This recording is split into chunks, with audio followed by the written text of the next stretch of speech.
Historical houses in Japan are endangered, mainly because of financial reasons. Some foreigners take this situation more seriously than locals and play active roles in their preservation and utilization. The longevity of buildings in Japan tends to be short due to social and cultural reasons. The primary cause of this is the scrap and build practice in the construction industry that contributes to the country's economic growth. The real estate market in Japan finds little value in old houses, partly because of this commercial motivation and partly because Japanese culture has a higher appreciation for brand new things. Unlike local people, foreigners find cultural value in historic or vernacular houses in Japan, and they are more used to self-maintaining their homes. Additionally, foreigners, especially those with a different ethnic appearance, draw public attention and gain funding more than local people. This report reveals such a case that occurred in a small rural town called Hino, in Shiga Prefecture. An American, who appreciated the traditional Japanese lifestyle, bought a 120-year-old abandoned house. He restored it using traditional construction methods and later moved into Hino, where he has lived for the last 15 years. He soon became the secretariat of the Hino Historical Preservation Society. His activities ignited his neighbors and created a movement of restoration, which made the environment better and drew in more new residents, especially young people. The number of abandoned houses in his neighborhood decreased remarkably, and community events and local businesses are revitalized with respect to the tradition of Hino. A typical reason why historic homes in urban areas are demolished is that the land is more valuable than the existing erected houses. Subsequently, it makes more financial sense to build high-volume apartments or offices. There are developers who knock on the landowners' doors and solicit such conversions. Another reason is that the inheritance tax is so high that the heir cannot pay without selling the land. In such cases, the house needs to be demolished, because otherwise, the land value depreciates. In Japan, old or second-hand houses are valued much less than brand new ones regardless if they are historic or not. In the case where the land value is so small that the property has no heirs, buildings become abandoned. They eventually decay and fall apart, causing trouble for the neighborhood. In 2018, there were about 8.5 million unoccupied houses, which was approximately 13.6% of all houses in Japan at that time. Currently, this is one of the most significant social issues in Japan. Despite this nationwide trend, there is a rural town where the number of unoccupied houses is decreasing. The whole town is being slowly but steadily revitalized by its volunteer residents without any national government initiatives or grants. Hino is a town in Shiga Prefecture, Japan, about 50 kilometers away from Kyoto. The area is officially about 12,000 square kilometers, but most areas are forest and farmland. People live on about 5.7% of the land area, which mainly extends for a couple of kilometers along the historic main street that leads to the Lost Castle. Despite its inconvenient location with little public transportation, the town has kept a population of around 22,000 since the 1990s. Although,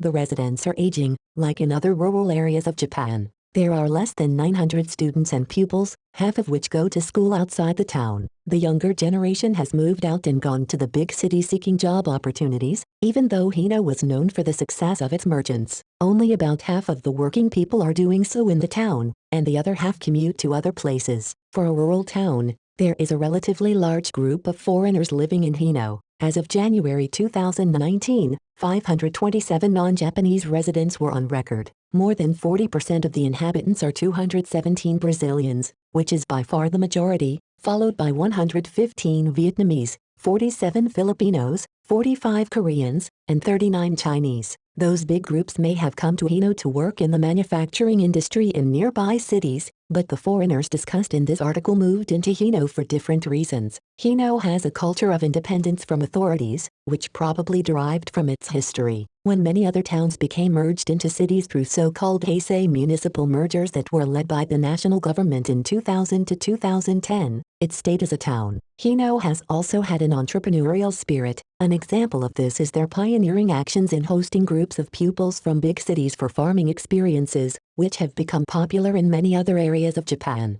Hino was shaped as a castle town for the Lord Gamao in the 16th century. After they lost their lord at the end of that century, it restarted as a merchant's town and flourished as such until the early 20th century. Hino merchants traveled around to do their business nationwide while keeping their family and luxurious residences in the town. Their homes served as the headquarters of the business, and their stores were located outside Hino all over Japan. Therefore, Hino had many upscale houses but few workplaces in town. Since there was no need for a storefront, and only women and children were living there, their homes had closed architecture probably for their security. Consequently, Hino architecture is known for its hidden internal luxury. Hino's success as a commercial town did not happen overnight. The town experienced a severe deterioration for about 15 years after their lord moved out of his territory in 1584. The general Toyotomi Hideyoshi, who had just united the country in the late 16th century, gave special permission to Hino residents to ease the situation.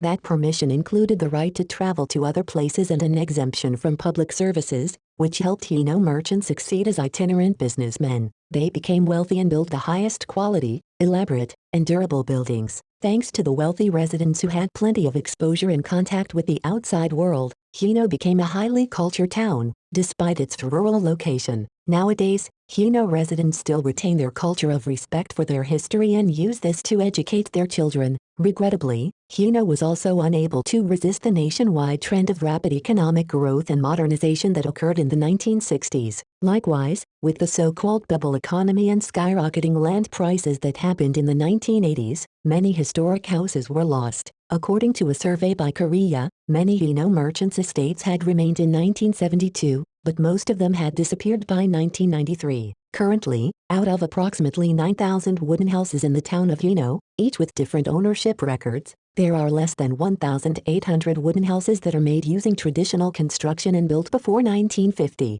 Town officials became concerned with the situation and established an official group in 1999 to discuss the preservation of the townscape. The group became privatized in 2008 under a new name, the Hino Historical Townscape Preservation Society, also known as HHTPS, run by volunteers with independent funding. The society appointed an American resident, Mr. Austin Moore, to be the first secretariat. Mr. Moore grew up in a suburb near Boston, USA, participating in many preservation projects with his father, who was the president of the local historical society. He became interested in Japan because there were some artifacts in his house brought from Japan by Dr. Edward S. Morse, who was an eminent scientist and Japanologist. Mr. Moore studied the Japanese language at college and moved to Japan first as an English teacher in 1984. Since then, he has continued to live in Japan, working as an administrator and instructor for public agencies. Mr. Moore has always lived in a historical house and fell in love with and later bought a 120-year-old traditional Japanese house in Hino. This house had been unoccupied for 13 years and still contained all the furniture and commodities of the former resident. In Japan, it is customary to clear all interior finishes and decorations that the previous owner left in the house before the new owner moves in. Few people want to buy old second-hand items, especially those who can afford to buy a home. Similarly, in this case, the real estate mediator had already contracted a garbage collector to empty the house. However, Mr. Moore canceled the collector's appointment, sorted out the legacies, and kept those that he thought fit with the aesthetic of the building. Americans are more inclined to opt for antiques, while Japanese people tend to appreciate brand new things. Mr. Moore was adamant about using traditional Japanese construction skills, but it was difficult to find artisans who had those skills. Although, he finally found a retired 78-year-old carpenter for the woodwork, and the carpenter was thrilled to have an opportunity to use his traditional craftsmanship again. However, they had to fight against younger apprentices and collaborating technicians who thought that traditional methods were too complicated and time-consuming. The traditional plastering was even more difficult. Mr. Moore had to go through trials and errors with several different plasterers, and he is still looking for someone who can handle his earthen walls. For plumbing and electrical work, he hired professionals and accepted modern equipment.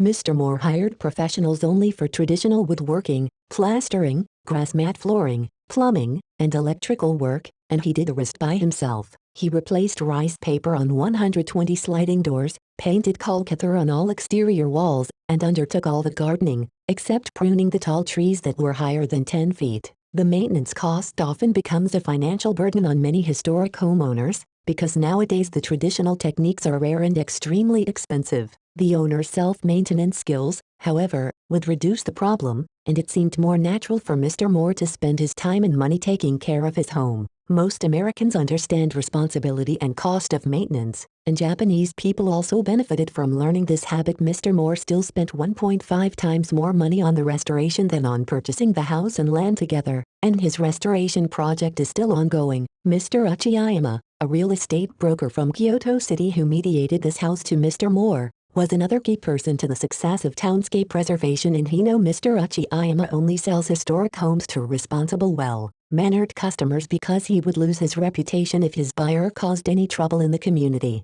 He becomes especially careful when he deals with rural areas, where the neighborhood relationship is crucial. Mr. Uchiyama trusted Mr. Moore even though he was his first foreign customer. Additionally, Mr. Uchiyama spent 6 months knocking on all the doors of Mr. Moore's future neighbors, and introduced him as the new resident. Thanks to this extraordinary effort of Mr. Uchiyama and to the patience of Mr. Moore to wait that long, the community welcomed Mr. Moore without any prejudice. Thus, Mr. Moore became the first newcomer in Hino in the real sense, that is, without any family or business relations there. Soon after moving in, Mr. Moore began contributing to the community, hoping to give back to his neighbors' warm welcome. Good spirits seemed to influence others. Mr. Uchiyama became familiar with Hino after his efforts for Mr. Moore, and he continued to contribute to the town even though he was an outsider. He purchased 2 abandoned houses next to each other, restored them at his own expense, and let the HHTPS use them free of charge as their headquarters. He knew this would not make him any profit,